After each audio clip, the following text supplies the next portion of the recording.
পয়া ইডেনে চিন্তার ওয়েস্ট ইন্ডিজকে হারিয়ে বিশ্বকাপ সেমিফাইনালে টিম ইন্ডিয়া। পয়া ইডেনে অপয়া ওয়েস্ট ইন্ডিজকে হারিয়ে সেমিফাইনালে পৌঁছে গেল সূর্যকুমার বাহিনীর দল। হ্যাঁ, তার কারণ টি-20 বিশ্বকাপের ইতিহাসে ওয়েস্ট ইন্ডিজ বরাবরের শক্ত প্রতিপক্ষ ভারতের কাছে। 2016 বিশ্বকাপ সেমিফাইনালে ওয়েস্ট ইন্ডিজের কাছে হেরে বিদায় নিতে হয়েছিল ভারতকে এবং সেবার চ্যাম্পিয়ন হয়েছিল ওয়েস্ট ইন্ডিজ। তাই কোথাও গিয়ে 10 বছর পর সেই হারের বদলাও নিলেন গম্ভীর বাহিনীর যে ছেলেরা তারা। এবং ইডেন কখনো ভারতকে খালি হাতে ফেরায় না।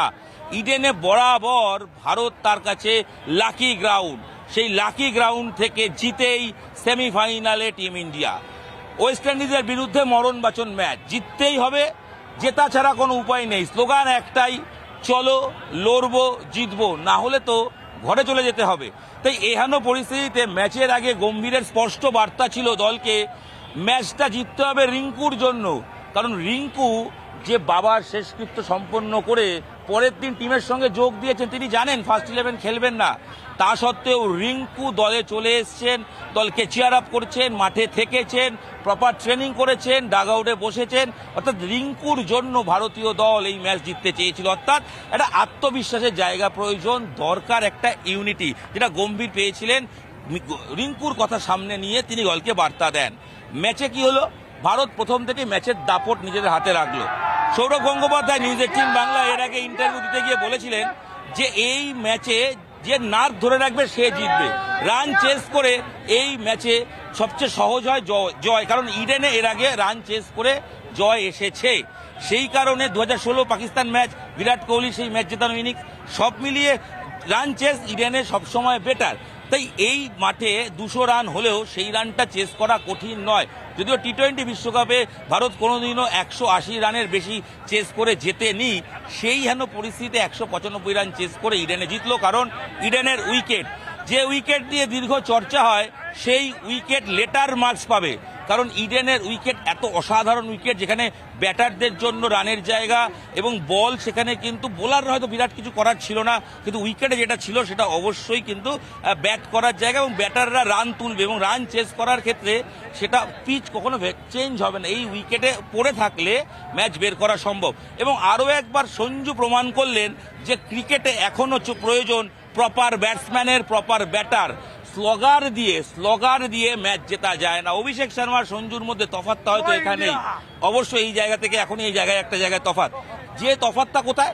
তফাৎটা হচ্ছে যে ম্যাচটাকে ক্যারি ফরওয়ার্ড করতে হবে, ম্যাচটাকে ক্যারি ফরওয়ার্ড করতে হবে, শুধু 4-6 মারলে হবে না। তাই অভিষেক শর্মা যখন প্রত্যেকদিন ধরা পড়ে যাচ্ছেন, আউট হয়ে যাচ্ছেন, সেই জায়গায় দাঁড়িয়ে সঞ্জু যে কাজটা করলো, মারের বল মারলো, পাওয়ার প্লেতে তাদের নিজেদের যে পার্টনারশিপ, পাওয়ার প্লেতে যে একটা রান স্কোর নিয়ে যাওয়া, ব্যাটিং রানের দিক থেকে একটা প্রপার রান, একটু অক্সিজেন দিয়ে দেওয়া টিমকে, সঞ্জু সেটা করলো এবং পুরো ম্যাচ ধরে ধরে তার ইনিংস বিল্ড আপ করলো।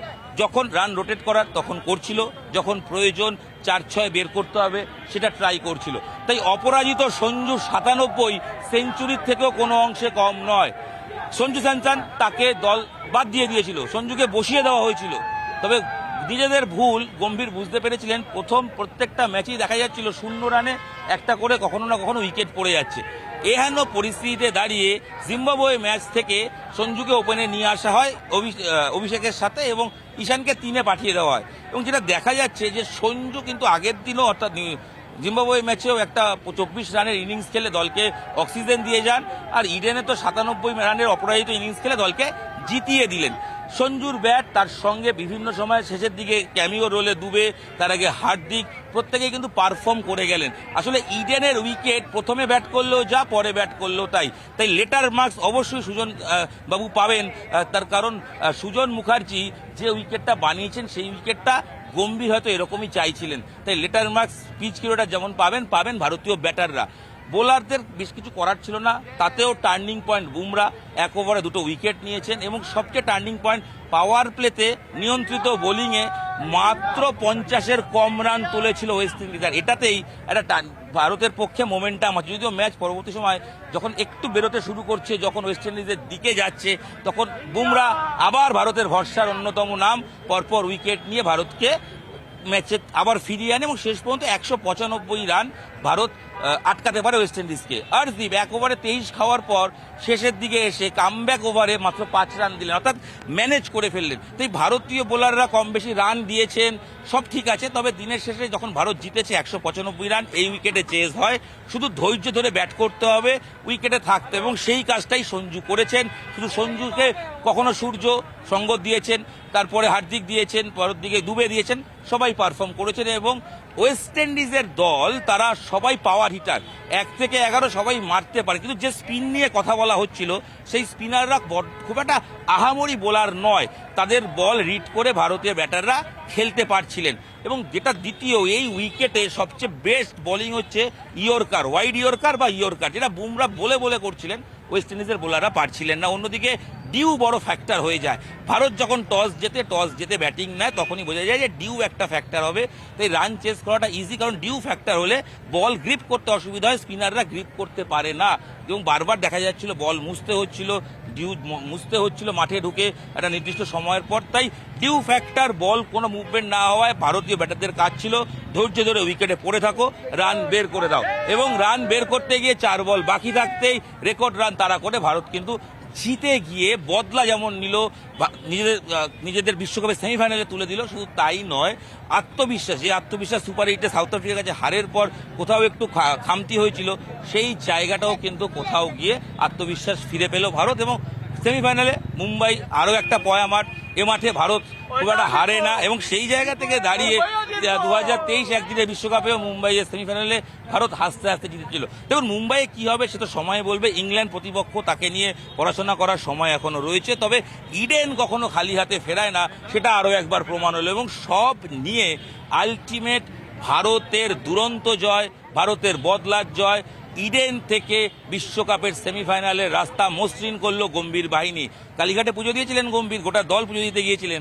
তো এই পুজো অবশ্যই আশীর্বাদ ভারতীয় দলের জন্য ছিল, এবং বোঝাই যাচ্ছে ভারতের পারফরমেন্স আবার পিক পেয়ে উঠে গেছে। সাউথ আফ্রিকার ম্যাচের খারাপটা ভুলে ভারত আবার মোমেন্টাম পেয়েছে। আর মাত্র 2টো ম্যাচ, সেমিফাইনালে ইংল্যান্ড আর ফাইনালে যে হবে তাকে হারাতে হবে, তাহলেই সেই অসম্ভব সম্ভব। ব্যাক টু ব্যাক টি20 বিশ্বকাপ জয়, আর ঘরের মাঠে টি20 বিশ্বকাপ কেউ কোনোদিনও জেতেনি, সেটা কিন্তু সম্ভব। 24-এর পর 26-এ কি ভারত জিতবে, হিস্ট্রি রিপিট কি হবে, সেটা সময় বলে। তবে ভারতীয় দল যা পারফর্ম করলো, এক কথায় লাজবাব। এবং জয়টা অবশ্যই রিঙ্কুর জন্য হওয়া উচিত, যে দলের মধ্যে বাঁধনটা গেঁথে দিয়েছিলেন। পরিবারের সবচেয়ে বড় লস, বাবার মৃত্যুর পরও দলের সাথে এসে যোগ দিয়েছিলেন, এবং দলের এই যে ইউনিটি, একসঙ্গে লড়তে হবে এবং জিততে হবে, দিনের শেষে তার ফল ভারতের জয়। এবং চাক দে ইন্ডিয়া এবং ভারতের জয়ের সেলিব্রেশনে আপনাদের সঙ্গে আমি ইরন ছিলাম, এবং ইডেনের ম্যাচ রিপোর্ট নিয়ে আলোচনা করলাম নিউজ 18 বাংলা ডিজিটালে। আর শেষ বেলায় ভিডিও যখন শেয়ার করবেন তারা একটু সেলিব্রেশন দেখুন, যারা মাঠ থেকে বেরোচ্ছেন এবং চিৎকার করছেন।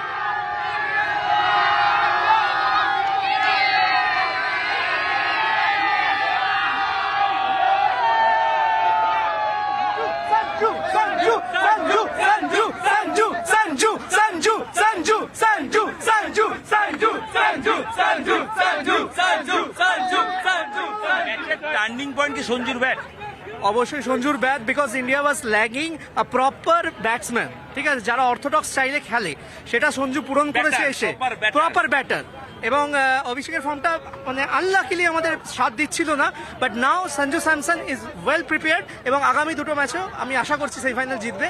তাহলে আগামী 2টো ম্যাচে he is going to open and turning point কি সঞ্জুর ব্যাট? একদমই আপনি দেখুন প্রথম ম্যাচ থেকে ইন্ডিয়ার একটা দরকার ছিল প্রথমেই একটা রাইট হ্যান্ডেড ব্যাটসম্যান, আর ইন্ডিয়ার রাইট লেফট কম্বিনেশনটাই সব থেকে ঘাতক হলো আজকের দিনে।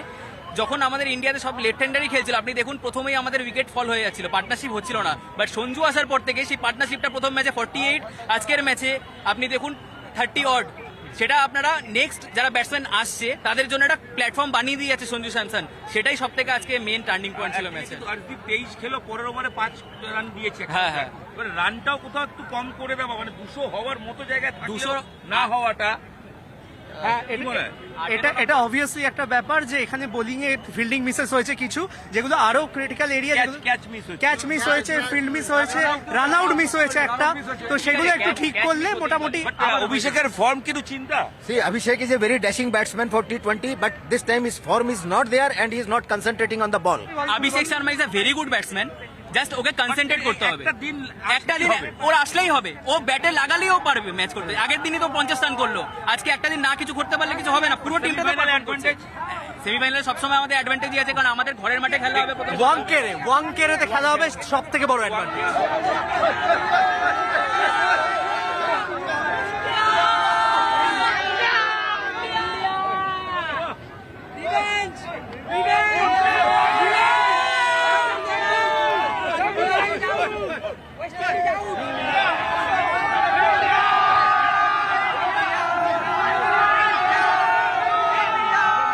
আজকে খুব ভালো খেলা হয়েছে, যেরকম সঞ্জু স্যামসং ইনিং খেলেছেন খুব ভালো লেগেছে আমার। Sanju Samsung man of the match হয়েছেন, মানে সঞ্জুর ফিরে আসাটা ইন্ডিয়ার খুব ভালো খুব ভালো। উনি মিস্টার ডিপেন্ডেবল নতুন ব্যাটসম্যান, ব্যাটিং করুন উনি, আমার খুব ভালো লাগলো। আর আশা করি ফাইনাল উনি একটা ভালো ইনিং খেলবেন। It will be one of the unforgettable moment forever in life. कैसे हम लोग 1983 वर्ल्ड कप अभी तक याद रह गया, ऐसा 2026 में संजू सैमसन प्रूव कर दिया। बट ये बदला का मैच था, बहुत टफ था मैच, बट पूरा दुनिया को मालूम इंडिया कैसा स्ट्रॉन्ग टीम है करके। ईडन गार्डन में मैच देने का वो अलग मजा है। I love Kolkata.